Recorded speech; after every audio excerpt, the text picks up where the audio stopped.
Assalamualaikum and hello everyone. My name is SITI KHADIJAH binti KAMARUDIN from TESL EPI SMP June 2126. So, um, for today's agenda, I would like to present about the effects of social mobility on education in Malaysia. So this is coursework for sociology EDUP 3143. So without further ado, let's start with our introduction. Okay. All right. So, ladies and gentlemen, what is actually social mobility? So, social mobility actually refers to the movement of people, families, or groups within a society's social classes. This is an important topic in Malaysia, a diverse and multicultural country, because as we know, Malaysia is a multicultural country, right? And the connection between social mobility and education reveals a complex story that shapes Malaysia's socio-economic landscape. And in a country that values diversity, social mobility intersects with education in profound ways. According to a 2020 study, social mobility requires various forms of movement, a concept that becomes intricate when considering both community needs and individual goals in Malaysia. And education is the key driver for social mobility, which is providing paths for advancement and empowerment of individuals. Okay, so let's move to our first positive effects of social mobility on education in Malaysia. For your information, in this presentation, I will present three positive effects of social mobility, social mobility on education in Malaysia, and two negative effects. So let's start with the positive ones. So first, uh, we are going to talk about upward educational mobility and how is this a positive effect. In Malaysia, educational mobility stands as a beacon of hope, illuminating the path towards a brighter future for individuals and communities alike. This journey from lower levels of education to higher ones is instrumental in fostering social and economic advancement and narrowing the gaps in access to opportunities. Ladies and gentlemen, at the heart of this phenomenon lies access to basic education for individuals. With nearly all children enrolled in primary schools, initiatives like free schooling and programs for marginalized groups have paved the way for progress. Crucially, children from low-income families now have the chance to attain higher levels of education than their parents, breaking the cycle of poverty, of generational poverty. So, based on the research, Khaled 2018, children born to low-income families have opportunities to attain higher levels of education than their parents. So, this proven my points because there is a research for this point. Okay, next, secondary and tertiary education opportunity. So what is it? It provides academic and vocational pathways. Opportunities such as scholarships plays a key role in mobility, offering diverse programs through public and private institutions. These avenues provide both academic and vocational pathways, equipping students with the skills and knowledge needed to succeed in an increasingly competitive world, especially in Malaysia, because we are competing with those countries who that has advanced forward more than us. Okay, now, I would like to show you two data from the research that I've made. So, in Malaysia, the dynamics of social mobility have profound effects on education, shaping the aspirations and opportunities of future generations. Well, as we delve into the statistics, the data that I have provided for you, we uncover a multifaceted landscape where the interplay between social background and educational outcomes is starkly evident, where it relates together. So, From the data, according to recent figures, the data, 37% of children in Malaysia find themselves in higher skilled jobs than their parents, signifying a promising trend towards upward mobility. So this is moving forward. However, for nearly half of these children, 48% of their skill levels remain similar to that of their parents, indicating a degree of stability in social status across generation. Which means, if you're a gardener, or if you for example, if your parents is a doctor, you know, so your skill remains similar to your parents. um, if you are 48% of the children. Yet, it is concerning to note that 50% of children have lower skills than their parents, highlighting the persistent challenges faced by certain segments of our society. Well, as you can see here, the children with lower skills than their parents is 15%. So we have hopes in increasing the children of Malaysia that have higher skilled jobs than their parents as we move forward through the years.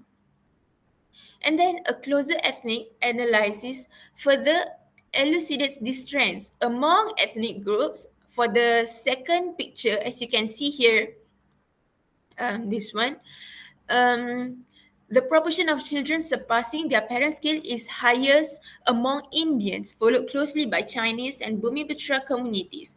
And we don't talk about the Malays here because, as we know, Malays is the majority. So we are trying to research for the minority in this country. So conversely, the number of Indian children with lower skills than their parents is comparatively lower than other ethnic groups, as we can see in this data, reflecting the complexities of social mobility within our diverse society. Okay, so I hope everyone understand for the first point, and then let's move forward for the next positive effect, which is mitigating social class inequalities. In the quest, um, in the quest for social equality and economic prosperity, higher education stands as a beacon of opportunity, as a big opportunity, offering individuals the tools that they need to navigate the complexities of the modern job market. In Malaysia, education serves not only as a pathway to personal success, not only for individualism, but also as a catalyst for unity across diverse socio-economic and ethnic backgrounds, which means education can help Malaysian people to increase their socio-economic status, um, including the ethnic backgrounds, which means it doesn't matter your ethnic backgrounds. Um, it doesn't matter if you're majority or minority, your socio-economic status will increase if you have education because it is the pathway. One of the cornerstones of Malaysia's higher education system is meritocracy in university admission. So this is the first explanation. Um, what is it? By prioritizing academic achievements over socio-economic status, in Malaysia, Malaysian universities ensure that talented individuals from all walks of life, which various backgrounds, have equal access to higher education institutions. This approach not only promotes upward mobility but also fosters a sense of fairness and inclusivity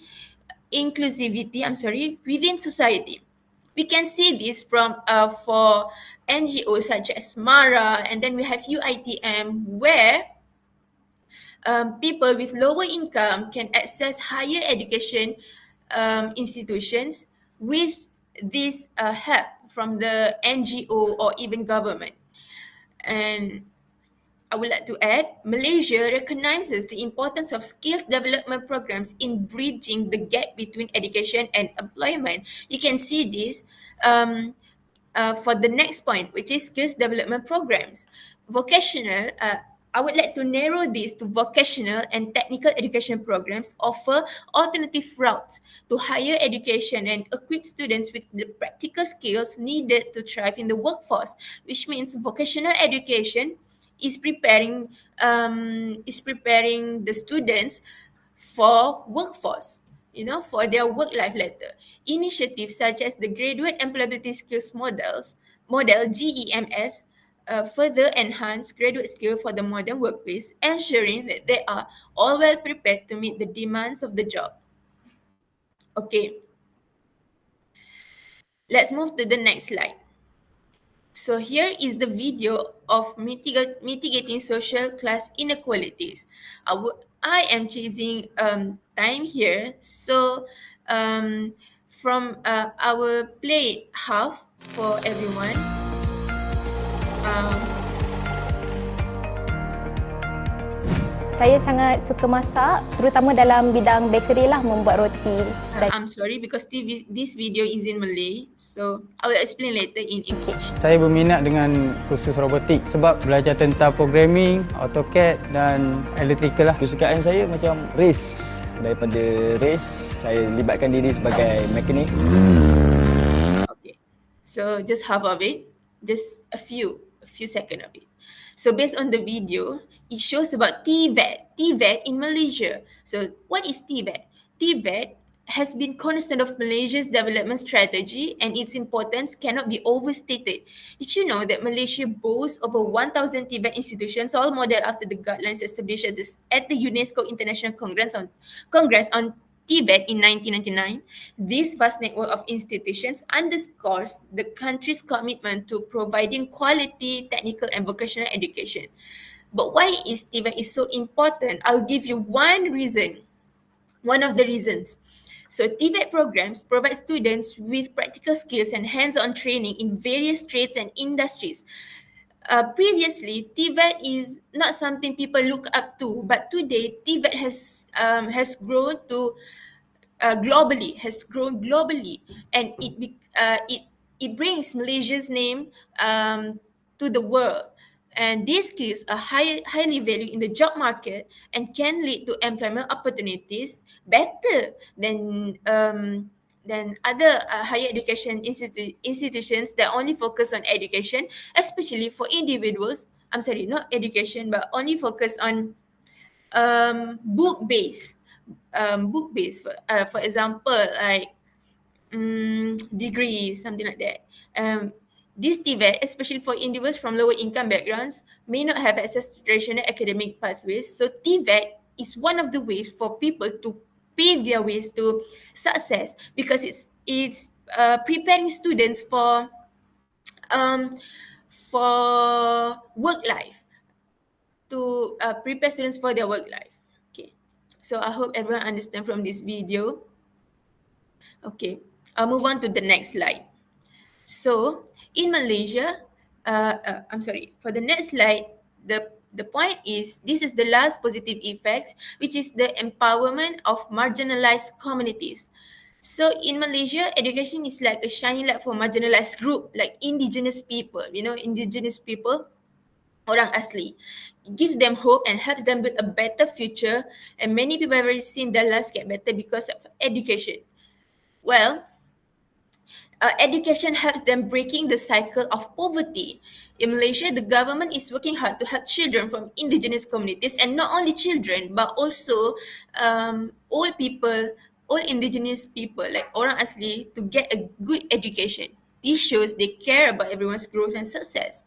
Also, education helps keeps indigenous cultures alive by mixing traditional knowledge with modern skills. It lets people learn in a way that respects their culture. So government, for example, government has provided ICT programs, which is called SITI Literacy Cultivation Program, and Orang Asli Community Service in New Norms, organized by the International Institute of Strategy (ISI), was recently completed by 789 residents from the Orang Asli village Kampung Jeram in Kedah. The Orang Asli are trained to learn about the use of internet technology. Okay, so we can see that education, the positive effects of social mobility in education helps people to break the poverty cycles and bring indigenous people outside of the comfort zone, because they are learning to use ICTs and technology, something like that. Okay. So we can see in the data here, orang asli students accounted for approximately 4% of the national students population in 2015, according to the data from the Ministry of Education in Malaysia in 2016. So this is the enrollment of orang asli students where it remained relatively stable, ranging between 38,000 to 41,000 from 2011 to 2017, which is it's increasing and it brings good to indigenous people. Okay, so as you can see here, okay, I'll move on to the next slide, because this is only the enrollment of students of indigenous people. Um, if we consider the possibility of orang asli population growing over the years, it is likely that enrollment rates would have been declining. This assumption is supported by a slight decrease in enrollment number observed from 2015 to 2017. Only slight decrease in enrollment, but it still gives hope for indigenous people, bring lights for them to explore education more, to get out of their comfort zone and to break the poverty cycle. Okay, now I'm coming to negative effects of social mobility. So here, um, the first negative effects is growing disparities in social mobility and educational opportunities. So, um, in rural Malaysia, where the rhythm of life beats a different tune, assessing quality education presents a formidable challenge. So here, limited resources cast a long shadow over the educational landscape, hindering the aspirations of countless young minds. Inadequate school buildings, the absence of electricity, and the labyrinth of poorly connected roads from barriers that loom large, impeding the journey towards enlightenment. So this is for rural school in rural areas. Um, as you can see, in Malaysia, the gap between rural and urban school isn't just about buildings or facilities or infrastructures. It's also about the way people see things and what they believe. And research there are significant differences in how education impacts student learning and ambition in these different areas. While in cities, education is seen as a pathway to success and a brighter future.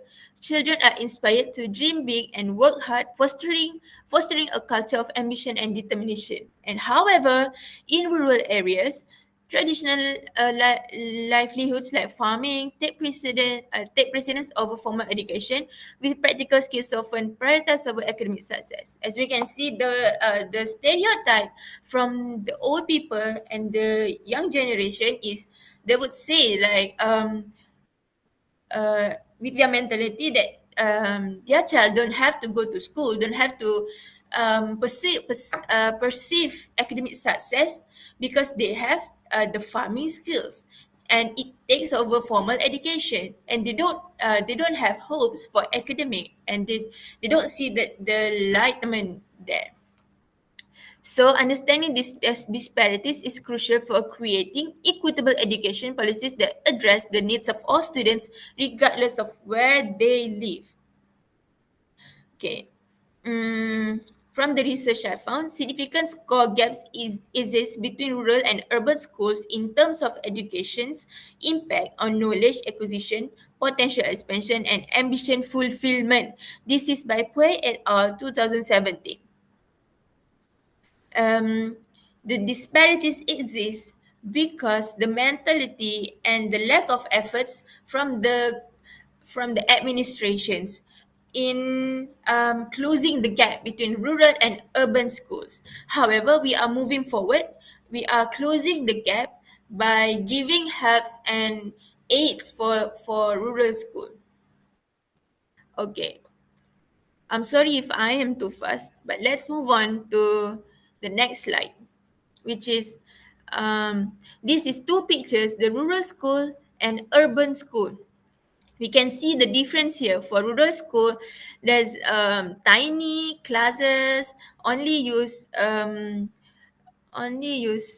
woods as their buildings, as the schools. But for urban school, we can see that they are using technology, comfortably, they have comfortable space and a conducive space for study. So I'm pleased to share with you the recent developments in Sarawak's education sector. So the first picture is from Sarawak school, one of Sarawak school. In response to the pressing needs for infrastructure improvement, both the state and federal governments have initiated projects to restore 247 dilapidated schools across Sarawak. As of now, 62 projects have already been completed, while 177 more are underway at various stages of planning and construction. This is updated from 2022. So, can you imagine how many schools have improved now in 2024? Furthermore, the focus isn't solely on infrastructure. The Ministry of Education, Innovation and Talent Development in Sarawak is also dedicated to enhancing the quality of education, not only the physical but also the quality of the education. Professional development programs for educators, empowerment of school leaderships and management initiatives are being implemented in alignment with Malaysia education quality standards to match with the standards. Meanwhile, in urban schools in Malaysia are typically located in densely populated urban areas such as cities and towns, places that we always go, we always been. And these schools cater to students from diverse socioeconomic backgrounds and may vary in terms of size, facilities, and academic offerings. So according to Diana Fortin in 2023 on the Star News, Nick Muhammad Fauzan underscores the urgent need for the government to upgrade digital facilities in rural schools. Additionally, he advocates for improvement in teachers' quarters and adjustment to allowances for dormitory wardens and housing for civil servants. But as we can see, this is already provided. It's just that people want it to be advanced, to be enhanced. I'm sorry. Additionally, he also calls for an increase in early school assistance rates, particularly for B40 students. You know, we know what is B40 students, and the provision of bus transportation for rural students. Saiful, as a teacher in Pahang, however, echoes these sentiments, emphasizing the importance of upgrading school facilities irrespective of their location. No matter where they are, they must have upgraded school facilities. It's time to prioritize equitable access to quality education for all, no matter the location for the schools. This is to upgrade the quality education, the education quality for students. Okay, let's move on.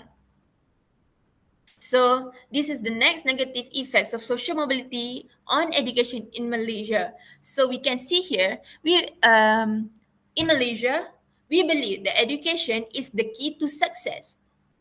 As I said many times before, education break the poverty cycles of indigenous people and it pave ways for everyone. So it is the key to success. We think that if you work hard and study, you can achieve your goals. We can achieve our goals, but there's a problem. So this is why it is the negative effects of social mobility. Even though education gives you skills and qualifications, not everyone has the same chances to succeed. So this is why it is inadequate redistribution of opportunities for everyone. This means that even though education has improved, there are still big differences between rich and poor, um, individualism with indigenous people when it comes to finding good jobs and making money. So, where does finding good jobs and making money based from? It is based from education. So, just going to school might not be enough to fix these differences. We need to do more to make things fairer. This means making sure everyone has the same opportunities no matter where they come from. As I said before, for the rural schools in Sarawak. We also need to change the rules and policies that keep some people from doing well, even if they are smart and hardworking. Providing, providing conducive environment for students to learn is better. Is a good effort. Is a good effort to make sure students reach the education quality standards. So it's important that even if someone gets a good education, they must still face challenges because of where they come from or their family situation. We can see from the news, um, uh, I don't quite remember, but somewhere in Sarawak, students have to climb the tree to get the to get the internet connection because and this is why we see that the government has to improve the networking, the infrastructure, and everything in rural areas for education. Okay, I will. I don't want to explain more. So let's move on to slide 12 because I've explained a lot about this. Okay, so um, this is the one of the news that I found for my research. Poor students, uh, poor students is going foregoing for higher education cause for concerns. So this is the limitation of individual success. In Malaysia, the dream of higher education remains out of reach for many students from low income households, trapped in cycle of inherited poverty. Despite the academic achievement, financial constraints force them to forego their aspirations and enter the job market prematurely. And this is why TVET is provided for everyone, because there is cycle of inherited poverty. So TVET is paving opportunities, paving the ways for everyone with various types of background to success in job market. So the widening gap between academic potential and economic opportunity is cause for concern, as highlighted by Dr. Syed Muhammad Syed Abdullah in this news. He shared real life examples of high achieving students from poor families compared to sacrifice their education to support their loved one financially.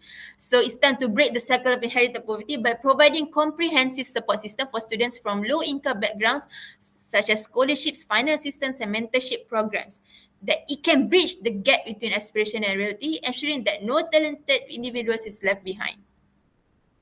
Okay, we are coming to the end. So in slide 13, this is call for action. This is just briefly. So the first one is recognize the systemic barriers and structural inequalities that hinder social mobility through education in Malaysia. Provide financial assistance to students from marginalized communities to ensure that they can afford higher education, and not for only for those who lives in town and those who can't afford, but everyone from different backgrounds. So next, advocate for policies that prioritize equitable access to quality education for all Malaysians, regardless of socio-economic background or geographic location. As I said before, we have to prioritize equitable access to quality education, and we are moving towards it. We are moving towards it by improving schools, by improving infrastructures and school qualities, education qualities. And next is invest in rural schools by improving infrastructure, teacher training, and support systems. Okay, I'm sorry if I am too fast. Okay, next, address root causes of social inequality, social mobility, such as poverty and discrimination, to create a more inclusive and just society. Because discrimination excludes some people from the society. So how are people going to learn? How are people to perceive education if they are being excluded? And that affects of their mental state and everything. And the last one is promote teamwork among educators, leaders, parents, and students to value education as a tool for empowerment and social change. And then next, before we come to the conclusion, here are some initiatives implemented by Malaysian government. I'm sorry, the slide's not moving. Okay, so this is some initiatives. So there are three. I'm listing three. So first one is program PINTA, and then One Malaysia Supplementary Food Program, as we know, RMT in many public schools, and then PTPTN program. So program PINTA exemplifies dedication to nurturing talent and advocating for responsibility.